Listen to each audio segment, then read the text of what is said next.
দেখো ইন্টারের ম্যাট্রিক্স ও নির্ণায়ক 9 এর 2 নং। A সমান 1 2 3 4 0 1, B সমান 4 3 2 1 এবং C সমান 4 2 2 3 হলে দেখাও যে AB ইন্টু C সমান A ইন্টু BC। আমরা 9 এর 1 নং থেকে পাই AB এর মান এটা আর BC এর মান এটা। আমরা প্রথমে এই যে এনে লেফট হ্যান্ড সাইড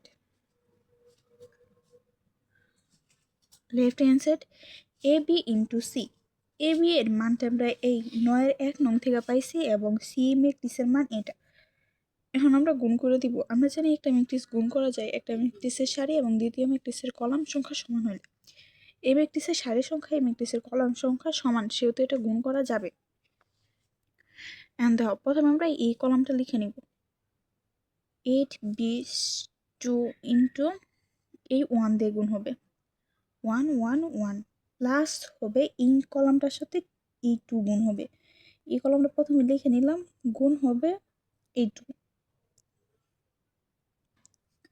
আবার একটু স্পেস রাখা এখানে আবার এই কলামটা লিখবো 20 2 গুণ হবে এই কলামের এই 2 প্লাস আবার এই কলামটা লিখে নেব 5 13 1 গুণ হবে গুণ 3 দিয়ে গুণ হবে। এখন আমরা গুণ করে দিব 8 কে 8 5 দুগুণে 10 8 দুগুণে 16 প্লাস 3 5 15 20 কে 20 প্লাস 13 দুগুণে 26 20 দুগুণে 40 প্লাস 3 তেরিকা 9 3 কে 3 আবার 2 কে 2 প্লাস 2 কে 2 2 দুগুণে 4 প্লাস 3 কে 3। এখন আমরা গুণ যোগ করে দিব 10 আর 8 18 16 আর 15 21 20 আর 26 4 6 40 আর 39 9 3 4 7 4 4 আর 3 হচ্ছে 7। এখানে আমরা একটা মান পাইছি, মানে লেফট হ্যান্ড সাইডের মানটা পাইছি। এখন আমরা আবার রাইট হ্যান্ড সাইড দিয়ে লিখব রাইট হ্যান্ড সাইড। এখানে হবে A ইন্টু বিসি বিসি এর মান 9 এর 1 থেকে পাইছি আর এ ম্যাট্রিক্সের মান হচ্ছে 1 2 3 4 0 1 ইন্টু এখানে বিসি এর মানটা যে আমরা পাইছি, মানে 9 এর 1 থেকে যে বিসি এর মানটা পাইছি সেটা বসাই দিব।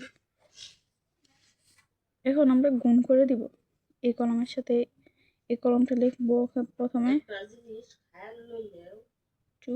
10 প্লাস হবে এই কলমটা লিখবো আগে, এর সাথে গুণ হবে এই 4,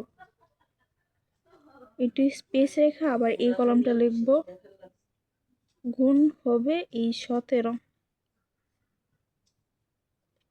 প্লাস আবার এই কলমটা লিখবো 2 4 1 গুণ হবে 7। এখন আমরা গুণ করে দিব 10 কে 10 প্লাস 4 দুগুণে 8 17 কে 17 প্লাস 4 7 দুগুণে 14 3 10 30 প্লাস 4 4 16 3 7 21 এক হাতে রইল 2 3 কে 3 আর 2 5 প্লাস 7 4 7 28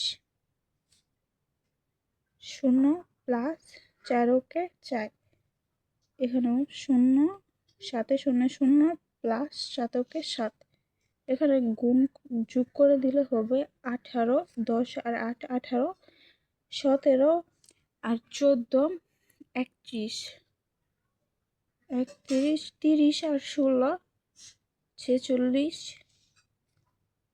51 আর 28 হচ্ছে 79, 4 আর এখানে হচ্ছে 7।